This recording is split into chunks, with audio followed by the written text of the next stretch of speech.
ऐसे हुई थी राधा की मृत्यु, श्री कृष्ण ने क्यों तोड़ दी थी बांसुरी। जब भी प्रेम की बात होती है तो श्री कृष्ण राधा के प्रेम की मिसाल सबसे पहले आती है। राधा श्री कृष्ण के प्रेम को जीवात्मा और परमात्मा का मिलन कहा जाता है। राधा श्री कृष्ण का बचपन का प्यार थी। श्री कृष्ण जब 8 साल के थे तब दोनों ने प्रेम की अनुभूति की। राधा श्री कृष्ण के दैवीय गुणों से परिचित थीं। उन्होंने जिंदगी भर अपने मन में प्रेम की स्मृतियों को बनाए रखा। यही उनके रिश्ते की सबसे बड़ी खूबसूरती है। कहा जाता है कि श्री कृष्ण को केवल 2 ही चीजें सबसे ज्यादा प्रिय थीं। ये दोनों चीजें भी आपस में एक दूसरे से गहराई से जुड़ी हुई थी, बांसुरी और राधा। कृष्ण की बांसुरी की धुन ही थी जिससे राधा श्री कृष्ण की तरफ खींची चली गईं। राधा की वजह से श्री कृष्ण बांसुरी को हमेशा अपने पास ही रखते थे। भले ही श्री कृष्ण और राधा का मिलन नहीं हो सका, लेकिन उनकी बांसुरी उन्हें हमेशा एक सूत्र में बांधे रही। श्री कृष्ण के जितने भी चित्रण मिलते हैं उनमें बांसुरी जरूर रहती है।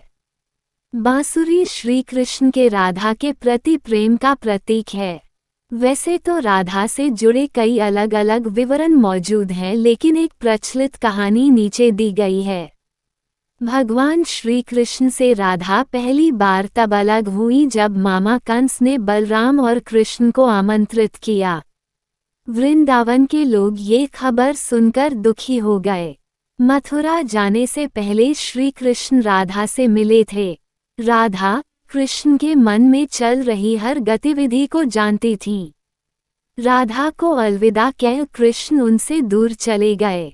कृष्ण राधा से ये वादा करके गए थे कि वो वापस आएंगे, लेकिन कृष्ण राधा के पास वापस नहीं आए।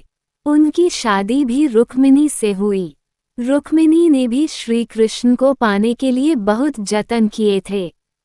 श्री कृष्ण से विवाह के लिए वह अपने भाई रुक्मी के खिलाफ चली गईं। राधा की तरह वह भी श्री कृष्ण से प्यार करती थी। रुक्मिणी ने श्री कृष्ण को एक प्रेम पत्र भी भेजा था कि वह आकर उन्हें अपने साथ ले जाएं। इसके बाद ही कृष्ण रुक्मिणी के पास गए और उनसे शादी कर ली। कृष्ण के वृंदावन छोड़ने के बाद से ही राधा का वर्णन बहुत कम हो गया।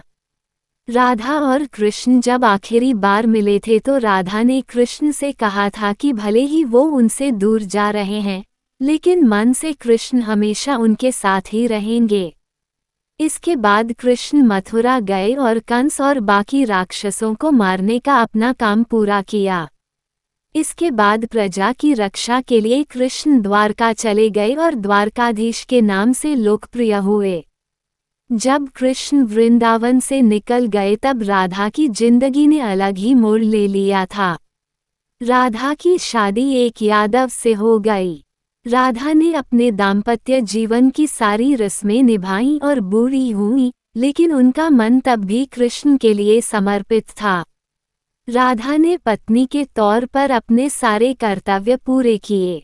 दूसरी तरफ श्री कृष्ण ने अपने दैवीय कर्तव्य निभाए। सारे कर्तव्यों से मुक्त होने के बाद राधा आखिरी बार अपने प्रियतम कृष्ण से मिलने गईं। जब वह द्वारका पहुंची तो उन्होंने कृष्ण के रुक्मिणी और सत्यभामा से विवाह के बारे में सुना, लेकिन वह दुखी नहीं हुई। जब कृष्ण ने राधा को देखा तो बहुत प्रसन्न हुए। दोनों संकेतों की भाषा में एक दूसरे से काफी देर तक बातें करते रहे। राधा जी को कान्हा की नगरी द्वारिका में कोई नहीं पहचानता था। राधा के अनुरोध पर कृष्ण ने उन्हें महल में एक देविका के रूप में नियुक्त किया। राधा दिन भर महल में रहती थी और महल से जुड़े कार्य देखती थी। मौका मिलते ही वह कृष्ण के दर्शन कर लेती थी, लेकिन महल में राधा ने श्री कृष्ण के साथ पहले की तरह का आध्यात्मिक जुड़ाव महसूस नहीं कर पा रही थी, इसलिए राधा ने महल से दूर जाना तय किया। उन्होंने सोचा कि वह दूर जाकर दोबारा श्री कृष्ण के साथ गहरा आत्मीय संबंध स्थापित कर पाएंगी। उन्हें नहीं पता था कि वो कहाँ जा रही हैं, लेकिन भगवान श्री कृष्ण जानते थे। धीरे धीरे समय बीता और राधा बिल्कुल अकेली और कमजोर हो गईं। उस वक्त उन्हें भगवान श्री कृष्ण की आवश्यकता पड़ी।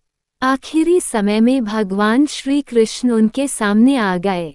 कृष्ण ने राधा से कहा कि वो उनसे कुछ मांगे, लेकिन राधा ने मना कर दिया।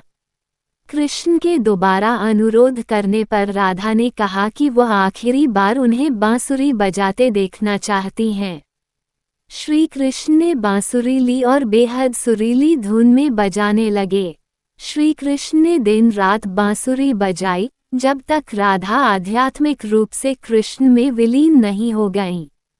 बांसुरी की धुन सुनते सुनते राधा ने अपने शरीर का त्याग कर दिया। हालांकि भगवान कृष्ण जानते थे कि उनका प्रेम अमर है, बावजूद वे राधा की मृत्यु को बर्दाश्त नहीं कर सके। कृष्ण ने प्रेम के प्रतीकात्मक अंत के रूप में बांसुरी तोड़कर झाड़ी में फेंक दी। उसके बाद से श्री कृष्ण ने जीवन भर बांसुरी या कोई अन्य वादक यंत्र नहीं बजाया। कहा जाता है कि जब द्वापर युग में नारायण ने श्री कृष्ण का जन्म लिया था, तब माँ लक्ष्मी ने राधा रानी के रूप में जन्म लिया था ताकि मृत्यु लोक में भी वे उनके साथ ही रहे।